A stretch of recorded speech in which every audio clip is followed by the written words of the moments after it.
Alright, how's everybody doing tonight? Thank you for coming out. Make sure you tip your bartender. Thanks for coming out, keeping the lights on, help paying the bills. So I wanted to open up. I've been here about 3 years. I'm originally from Houston, and I hate y'all's driving. And that's saying a lot from being from Houston. We have bad drivers, but at least we're fast about it. Sitting at green lights, I just want to get out and just punch your window through. Just some of the slowest drivers. So I just want to get that out there. Drive better, please. I spend most of my time trying to dodge people. Anyway, Route 66 is a fun little thing me and my girlfriend like to travel on, and she's real into that movie Cars. Anybody seen that movie Cars? Yeah. It's based around Route 6. I've never seen it. She told me Route 66 is in it. But we're driving down Route 66. I'm not going to say we're high, but we're driving, and she goes, "Oh my God, do you think they filmed that movie out here?" It didn't register at first because I'm thinking, like, maybe. Did she just fucking ask me that? I was like, that's an animated movie, right? But, sure. Owen Wilson was in a car costume running down going, meow. But, so, anyway, my name is Dustin, and I hate my name.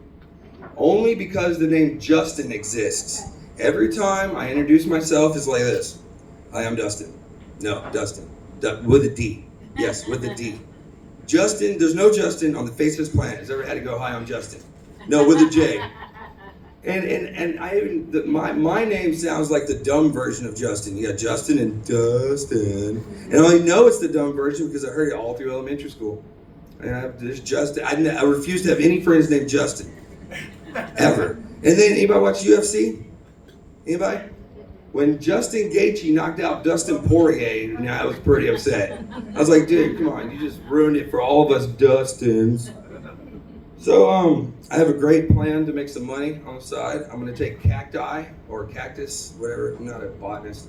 Anyway, you take a cacti and you put some clothes on it, and then you sell them as sharp-dressed plants. And that's the dumbest joke you're going to hear tonight. So, I'm really bad at giving advice. Every time I'm asked for advice, I just quote Batman.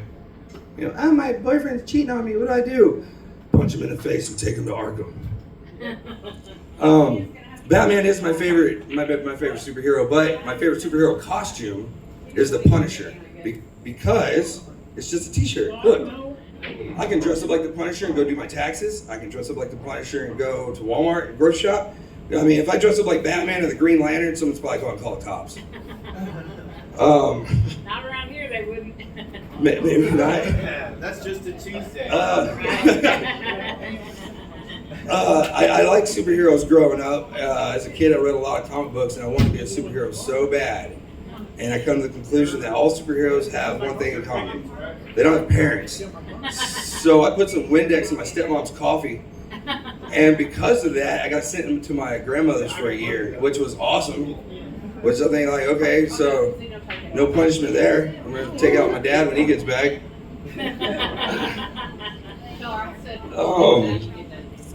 So I watch a lot of YouTube videos about like AI and the way technology is just getting better and more scary. I also watch Terminator, and every day I'm like, you shouldn't do that. So first thing in the morning, I tell Google how much I love it and I appreciate it, and it's helpful in my life because it's a matter of time for Googles and platoon-sized elements just curb stomping people. So AI does not forget, ever. I do love the future. I do love the future, though. The future is now. We are in the future right now. So sometimes I pretend I'm from 1996.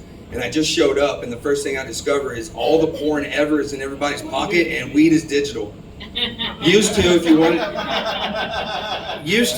to get high, you needed a light. Now you're like, hey, dude, you have a place I could charge my weed? Has anybody got a charger? So my mom had me at 15, and because she had me at 15, she was born in the 70s, I was born in the 80s. We both grew up in the 90s. But she had me at 15, so when I figured that out was on her 30th birthday, I was 15. And I did the math. I'm like, holy shit, I'm half your age. I thought, so after that, every year on my birthday, I'm like, Mom, thank you for not aborting me. Thank you. Every year on my birthday. Because what did I do on my birthday except ruin my mom's junk? I'm sorry, that's all I did. So I call her every year. Thank you, Mom, for not aborting me. I love you, and I don't blame you for being insane. I'm the oldest of 6, and my dad was a truck driver. So, my dad would come home and be like, I have to sacrifice out there on the road, and I'm away from my family. And I was like 17 listening to this speech for the 100th time. I'm like, Dad, you can't wait to get the fuck out of here as soon as you get here. As soon as you get here, you cannot wait to leave. And I don't blame you unless you take me with you. My mom used to tell me crazy stories though, like, we're on the road. And sometimes on summer we get to go on the road, and every now and then you hit those rumble strips. And I was like, Mom, what's that for? And she goes, oh, that's so blind people can drive in Braille. And I believed her. She's the one that told me that The Undertaker and Kane weren't really brothers. And I'm like, why'd you have to ruin that for me? I don't ever actually remember Santa Claus being real, but I remember I believed in them. Yeah. So here's a Black Friday prank I used to pull in high school.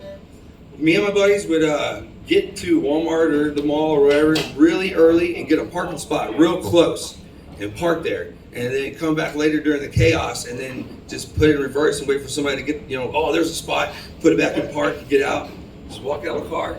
Hey, what are you doing? I forgot something, sorry. And then just drive off, get back in the car, put it in reverse, wait for the next guy. Oh, park right up front, yes. Park, gotta go in, I forgot something. Doing that in Houston, I'm surprised I never got shot. So I worked death row down in Pulaski, the Pulaski unit in Livingston, Texas for about 3 years. And I met my best friend there. And because I had a little keychain that had the bat symbol, the inmates would call me Batman. So it's like working at Arkham. All these death row inmates like, hey Batman, come here. But we used to play a prank on the new boots.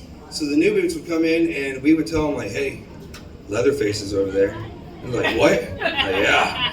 And then I would go to that inmate and I'm like, hey, I'll give you an extra tray in the morning. It's eggs. If you act like Leatherface. And then the whole night, he just, I'm like, dude, go give him his mail. I'm not giving him his mail. Dude, Leatherface needs his mail. I have 2 girls and a stepdaughter, and I refuse to ever whoop them when they were spanking them. I can't hit my girls. And the oldest one, the stepdaughter, was not doing her homework, and her mom is like, you need to do something. I'm like, listen, I don't hit my girls, I'm not hitting yours. But I was like, wait a minute, I was in the Army, hold on. And I flooded the backyard and I made her do push-ups till she cried. And then the next day she couldn't pick up her backpack, and I'm like, maybe you should do your homework. So I won't whoop them, but I'll smoke the shit out of them. Speaking of kids, because kids are stupid and they'll ruin your paint job, when I go through neighborhoods, I look like a pedophile. I come down to it sounds bad, but I come down to a creep and I stare at them because I'd rather them think I'm going to kidnap them than me accidentally run over them little assholes. Because, there's signs that tell you they're everywhere. Slow kids are playing. I see them. Did you see them? Slow kids are playing. And, those little slow kids are fast, though. They'll dart right out in front of you. So I live a life of at leasts. Like, my parents are cousins, but at least they're second cousins. I found out the worst way possible. So my family owns a rock shop down in Livingston, Texas, and it's been open since 1974. We sell amethyst. At one point, we had the biggest pieces of petrified wood in the state. I remember when they came in on 18-wheelers. And I used to take girls in high school to impress them, like, oh, look at the rock shop, look at the rock shop. And we had a big family photo, and I'm saying, there's my great-grandma, my great-grandpa, there's my great-uncle Junior who started it, there's my grandma's little baby, there's my grandpa, and then there's his sister, my great-grandma, and she's like, why do you have 5 grandparents in this picture? And I was like, wait a minute. And that's when I realized that my great-grandmother gave birth to my great-grandmother. How did that happen? Well, I'll tell you this, short story like this. My mother's father and my father's grandmother are brother and sister. There you go. You can't write this shit. So I was doing the math one day, and it depends on which side of the family you're looking at. I'm 4th or 5th generation.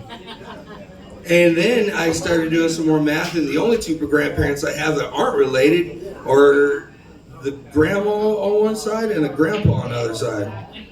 So, you know, whatever. So, last thing I'm going to end with is most people say that the scariest sound in the dark is the charging of a shotgun. I disagree. It's the unraveling of duct tape. You go into a house in the middle of the night, you hear, it might be a game of what's in my butt. Thank you. You have a great night.